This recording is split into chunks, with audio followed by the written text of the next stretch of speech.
we have the great pleasure of our next speaker, Micah. I think, are you joining us today from Cambridge or from Aarhus, from Denmark? From Aarhus in Denmark. Okay, fantastic. Just to add more to this global presentation here at Social Bridges, I'm so glad you could join us and that you figured out the tech. I'm not going to do any long-winded introduction except to say that as a continuation on touch with robots, we're now looking more at the interoception at the human level. Take it away. Thanks very much. And thanks for the invitation. It's a pleasure to be able to present this work. So what I will present is some of the work we did beginning in I think from the second week, about 15 days into the shutdown of Denmark. So to give a little bit more information about us and our lab, we study obviously interoception, which is the physiological sense of the homeostatic or internal condition of your body. Things like your awareness of your heart rate, your respiration, hunger, air hunger, many different bodily sensations. And I think that the project kind of sprang from two places. So we do a lot of research on how the brain and body interact and how that influences mental health and well-being. And when the shutdown came to Denmark, we had a lot of people in the lab that were stuck at home on Slack, hanging out, kind of going through this shared experience of being literally having your body isolated from other people's bodies. And I think we started to kind of introspect and to speculate about the role of interoception in that. So for example, when we would go out and take our daily walk around the city, like myself and my partner, we kind of noted that you've had this feeling like when you got home, your interoception, your sense of what was going on in your nose and your throat and maybe your temperature and things seemed like it became really heightened, almost in a kind of hypochondriasis. And that kind of makes sense in the context of a global health pandemic, a respiratory virus, where you have a huge amount of uncertainty injected into your life. You have uncertainty injected into the role of your body in your well-being and your physical and mental health.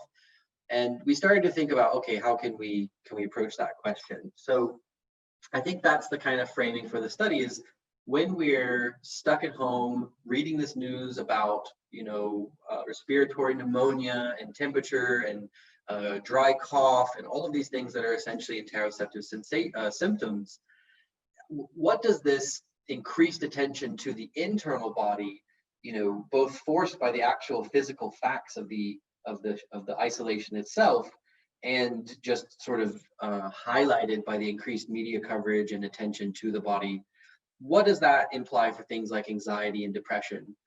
In the interoception literature, there's a long history of thinking about a deep linkage between emotional function and mental health and the way we detect those internal bodily signals.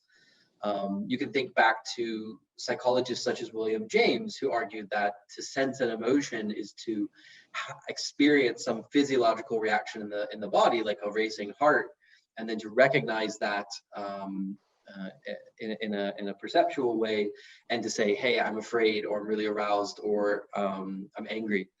Sorry, Micah, do you want to just make sure you're sharing your screen? Oh, am I not? I'm sorry. That's not a problem. So far, you haven't missed anything interesting. Share screen. There we go. Thank you. Sorry. From there. Yeah.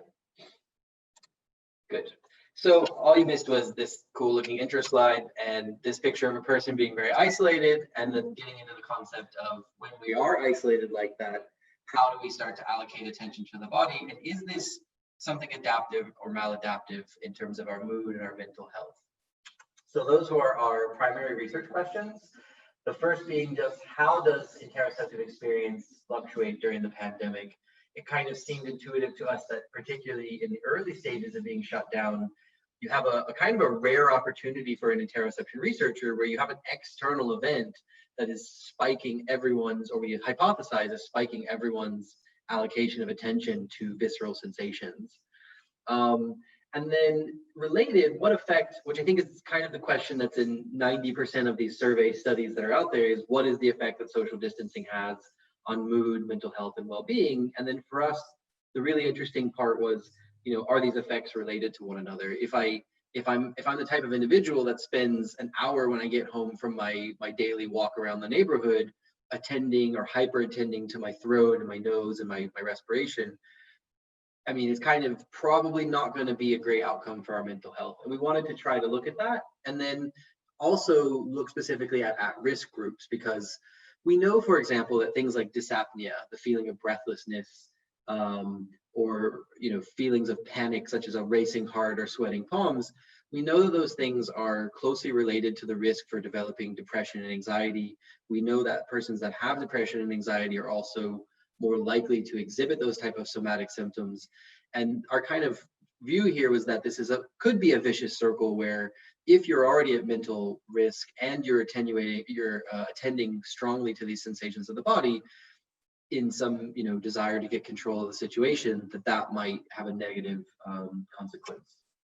So to do that, we developed a multidimensional interoceptive experience sampling questionnaire, or MISE.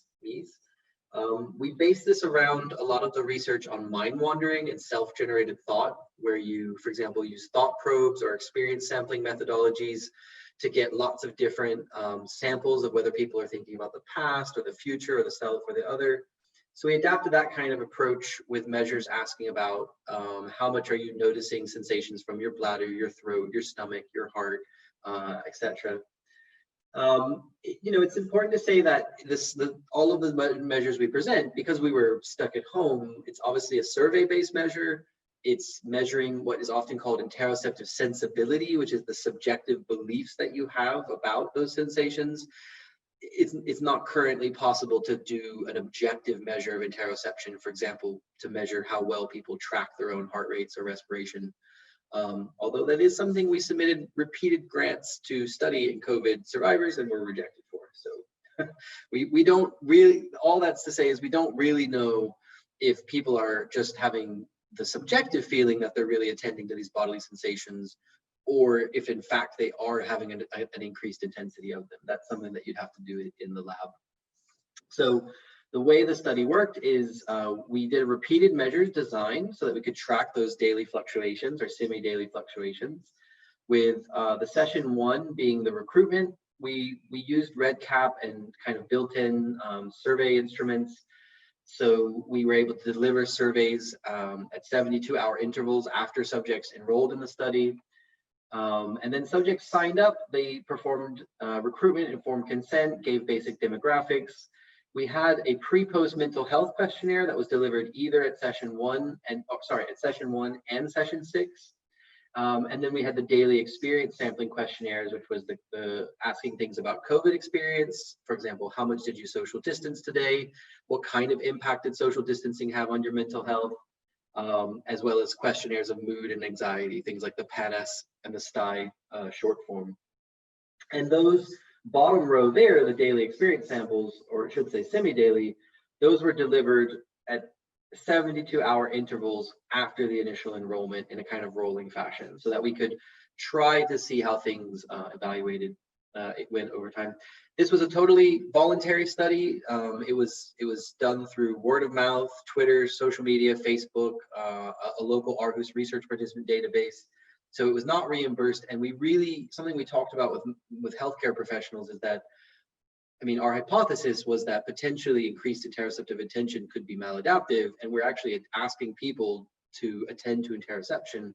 So we really stress in the recruitment process, if you find this process of answering semi-daily questionnaires about your body stressful, then please, drop out right away and be aware that there's no commitment whatsoever to continue. So that was the study design. I mentioned most of this already. This is just some of the measures. For example, PANAS and STI for mood and affect, the patient health questionnaire 9, intolerance of uncertainty, which we thought would be an interesting mediating variable. Crisis worry was asking people, for example, how much did they worry about their self versus others, their own health, their economy, the state of society. The social distancing distress, which was just a simple vast scale of how much has social distancing impacted your mental or physical well-being. And then we also tried to get people to make predictions about, for example, how long they would be locked down or the severity of the crisis, and to give confidence ratings in those. I'm not going to be able to go through all of these today because we're still in the preliminary data analysis. We're moving, I think, relatively slowly given the content. But all of the study materials are available at our OSF link, which you can either screen cap here or just Google our website. When we release the preprint, we'll also be releasing all of the data. So it's very much an open science project. There's a kind of a loose pre-registration available there with some of our basic hypotheses. In terms of demographics, there's a lot that we could go into here. We collected a lot of demographic data. We had 342 persons complete the full every single sample. So that's all 6 samples over the 15-day period. And we had about 385 people who completed just the pre and the post, but maybe missed a sample or two in the middle. Most of the, I think all of the analysis I'm going to present today are based on that data set, that sample of people who completed all 6 measures. It may be useful in the future to think about something like an intent to treat analysis so that we can see if there's anything particular about people who do drop out of the study. But when you see these demographic charts, I think what pops out right away is that, you know, it's very much convenient sample. So as you'll see in a second, it's very much a Danish sample, a highly educated sample, reflecting both the high level of general education in Denmark, but also the recruitment strategy. So 35% or more in green here had a master's degree or higher. Fully half the sample had a master's or PhD degree. That seems, I think, really extreme from some countries' perspectives, but it's important to remember that the majority of Danes will finish with a terminal master's degree paid for by the state. So it's pretty common to get that level of education. But it is a highly educated sample. There's a high level of English proficiency. We include that here because an important caveat is that the survey materials were provided entirely in English, but about half the sample is Danish. And then gender, also about 72% endorsing a female gender here. So they're young, they're educated, and they don't have COVID-19, basically. So I think those are all really important qualifiers on any statement we would make. Something that we got kind of lucky in a sense with is in terms of asking people if they have any prior formal psychiatric diagnosis. This table is really hard to read, but basically, out of the 246 saying that they had, out of 271 respondents, about 25 say they have a diagnosis of depression, 28 a diagnosis of anxiety, and about 70 saying either or both. So in some of the analysis, we're going to collapse over that and look at people who say they have any prior anxiety or depression diagnosis, so 70 persons versus people with no prior diagnosis. When we look a little further in the sample demographics, we can see here on the right the country allocation. So the sample is about 40% from Denmark, Danes, and then kind of somewhat not evenly distributed, but kind of scattered then across the US, the UK, Poland, Canada, Netherlands, Germany, and then very small fractions in other countries.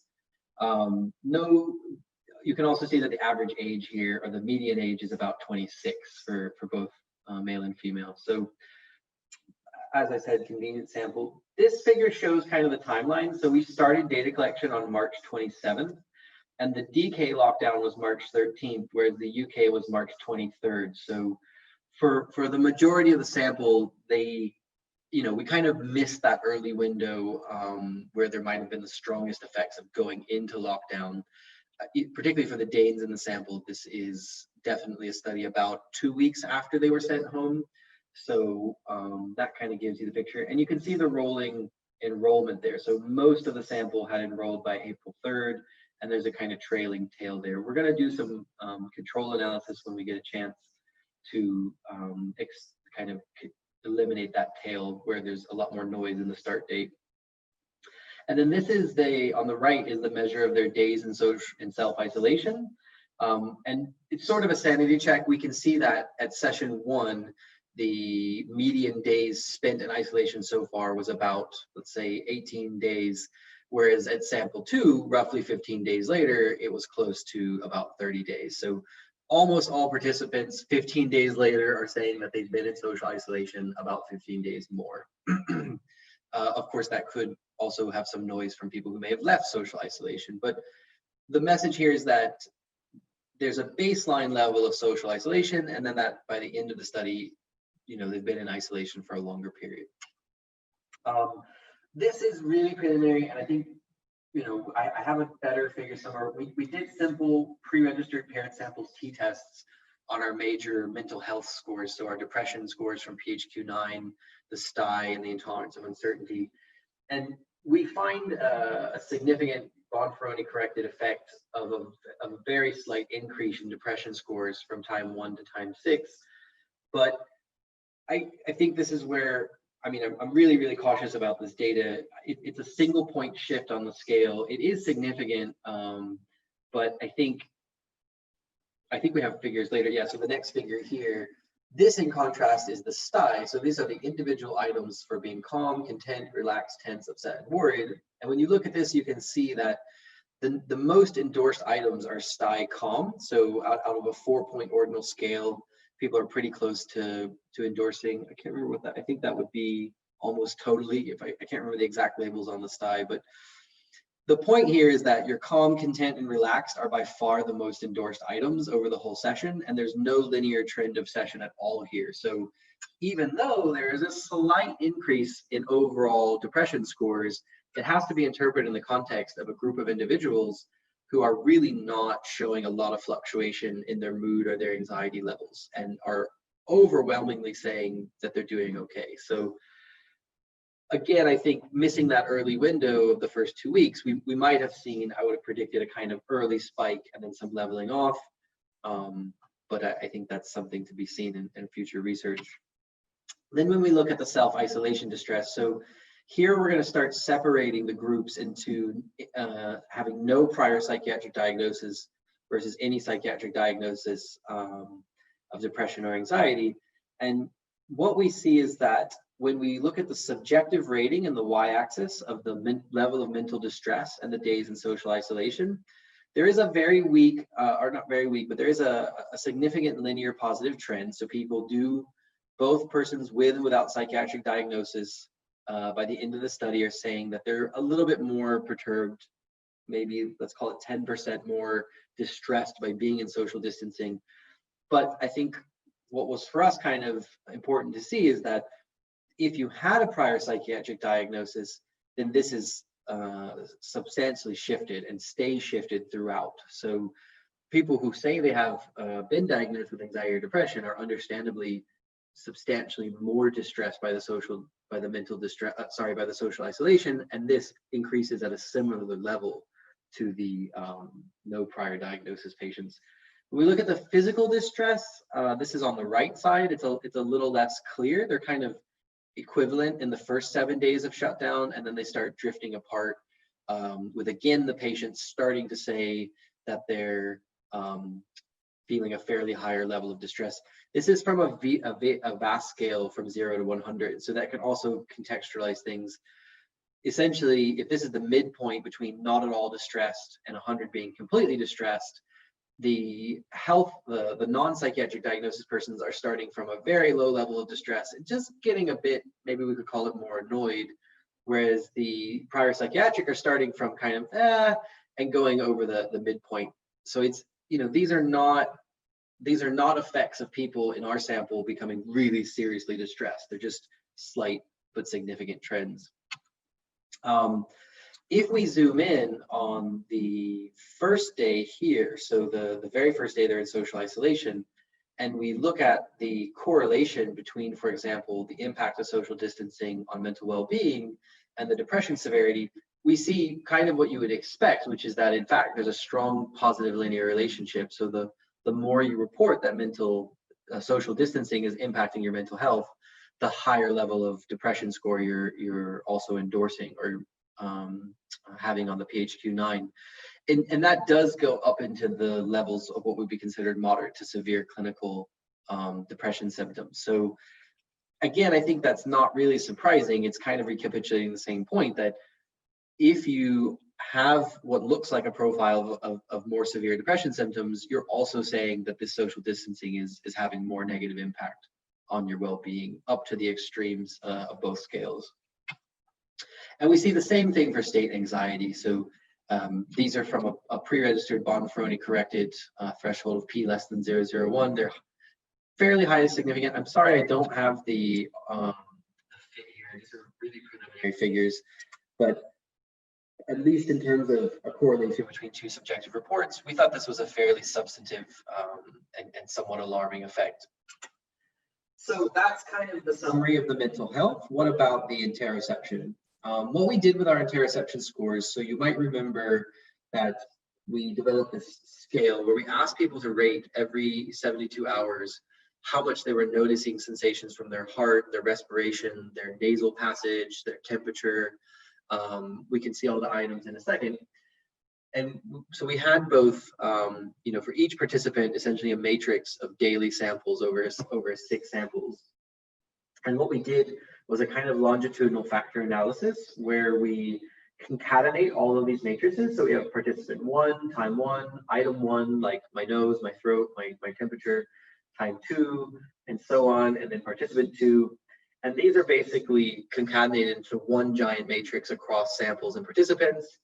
We do exploratory factor analysis with varimax rotation. We found an optimal solution of around 4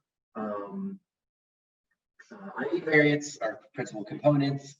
And then we back project through Bartlett regression the individual, from those factor loadings, we back project the loadings onto each individual participant and time point, so that we get in the end something that looks basically like this, where now you have for each individual participant and each individual factor a loading that we can submit to something like a repeated measures Anova. So sorry, I'm kind of flipping through here. It's not, I haven't organized my slides very well, but this is the factor structure you get out of that. So you get basically 4 factors, where one factor is loading specifically on saying positively on feelings from the throat and nose. Another factor is from the heart and the breathing, which is kind of interesting that those two both load together. There's a larger literature on cardiac and respiratory interoception being related in some way to emotional function. And then we have what we call the COVID factor, or the COVID general factor, sorry, which is loading on pain, fatigue, headache, and temperature. So that means if you were saying that you were really noticing feelings of pain or of fatigue or of having a headache or an elevated temperature, those all tended to cluster together. And then we have a kind of gastrointestinal factor on voiding, hunger, stomach, and sensations from the skin, which someone pointed out. We were a bit confused why skin would load with that, but someone pointed out it could be feelings of bloating, essentially. So those are the 4 factors that you get. And then when you back project those factor scores onto each time point and participant, you can then perform a repeated measures Anova to look at if there's any linear increase in decrease in each orthogonal factor. And we also included as an exploratory factor the diagnosis, so whether or not you had any prior anxiety or depression diagnosis. Is this, yeah, okay, good. So what we can see is that when you start with the so-called COVID specific factor, this is the one that loads on sensations from the nose and throat. So kind of, specifically attending to sensations of if you're having a dry throat or a nasal drip and things like that. We see that this is kind of elevated relative to the kind of median of the factor. This is elevated at time 1, and then it kind of consistently goes down. So there's a significant effect of session here and a significant between subject effect. Oh, sorry, there's only a significant effect of session, and there's a trend towards this being more elevated in the psychiatric diagnosed persons, but it's not significant. So in the beginning, you attend a lot to feelings of the nose and throat, and then it kind of slopes off a bit. When we look at the gastrosomatic, this starts quite elevated. This is pure speculation, but I do remember that around the time we were starting the study, there were some reports about there being like spikes in gastrointestinal sensations and things. I remember there was reports of patients in Italy having severe gastrointestinal distress. I think that kind of washed out later, but we do see that there's this kind of nonlinear curve where both groups start with a very elevated awareness of gastrosomatic sensations, and then this quickly drops down over this study. So we have a significant session effect, and then also a significant quadratic effect in the linear contrast, in the polynomial contrasts. When we look at cardiac respiratory sensations, it starts to get maybe a little more interesting. So these are the factors that you would be assuming are related more to emotional function. And we see that the not healthy persons, the no prior psychiatric diagnosis, there's not really a lot going on there. There is an overall specific session main effect, but there's also a session by diagnosis interaction where the prior psychiatric diagnoses are quite elevated on this factor compared to the controls, and then start to drop down after about 7 days in social isolation. Finally, when we look at the COVID general factor, we see that there's a session main effect. So people are generally dropping in this general awareness of COVID symptoms.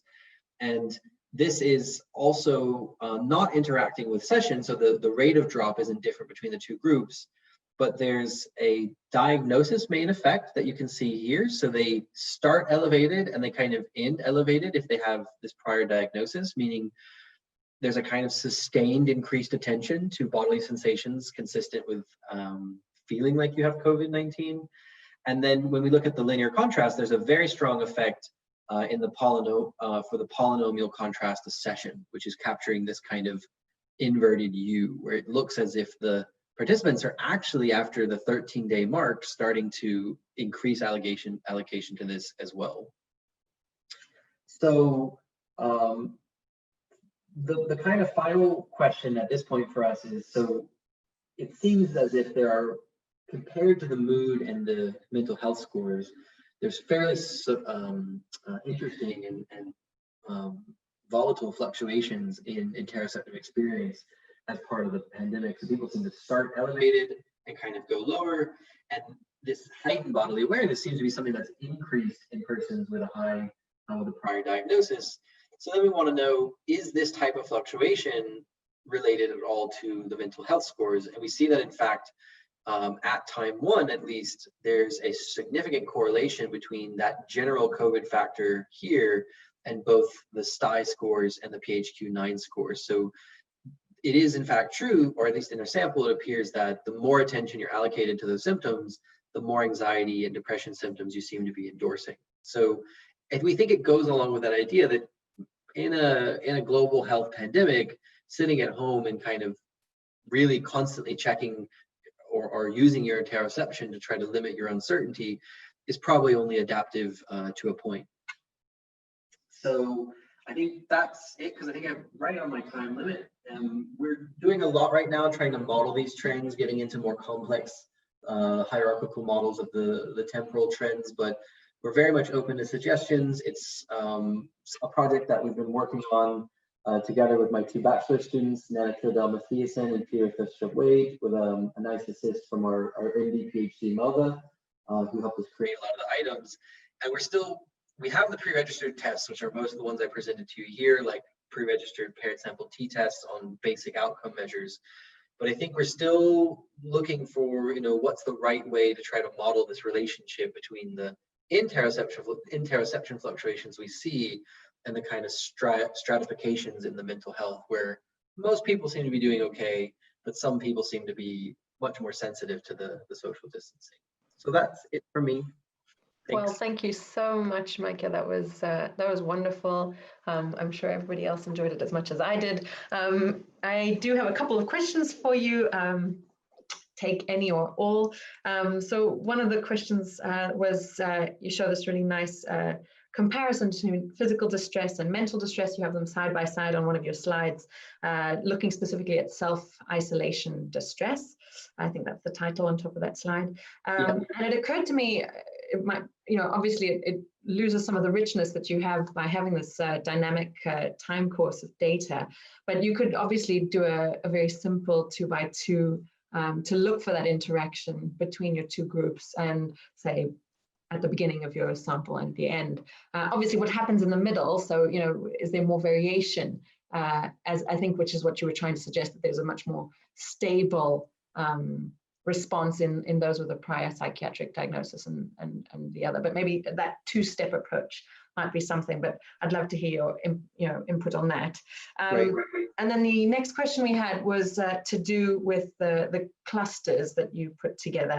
And I was quite curious why you don't necessarily see skin, pain, and temperature grouping together. Do you have any ideas about that? Yeah. I'll let you answer those, and then if we have time, we'll take a last question.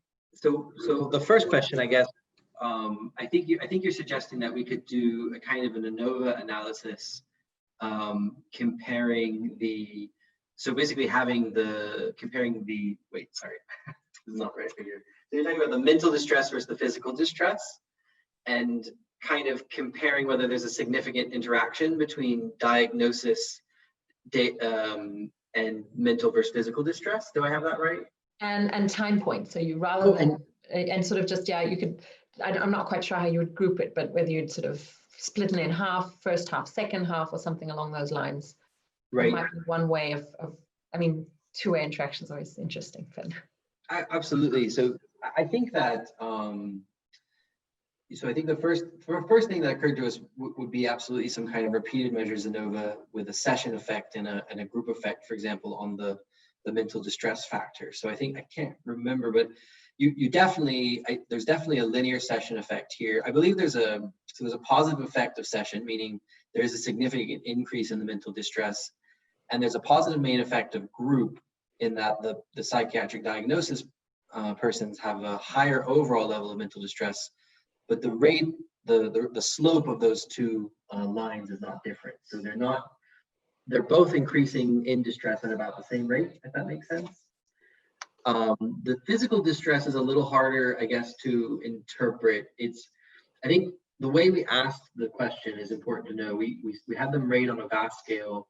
How much has social distancing impacted your mental well-being? I believe was the exact wording. And then for the second question was your physical well-being. And I guess you could interpret those in very different ways. Like physical well-being could be like, well, I'm not going running as much anymore, or I'm not, at the swimming pool or things. So I don't have a deep intuition about how these two relate, but I do think it's really interesting that the dynamics seem quite different. It seems like there's a much clearer separation between the groups for the mental factor. But I don't know if that answers your question. Yeah, it definitely goes in that direction. So I just wanted to let you know that there are a couple of questions that have come up on the YouTube live chat, but due to time, I am going to have to say thank you once more for your great talk, which is obviously going to spark a lot of discussion, I think. I'll send you a link if you can't find it to the YouTube live chat, and maybe you can answer directly there.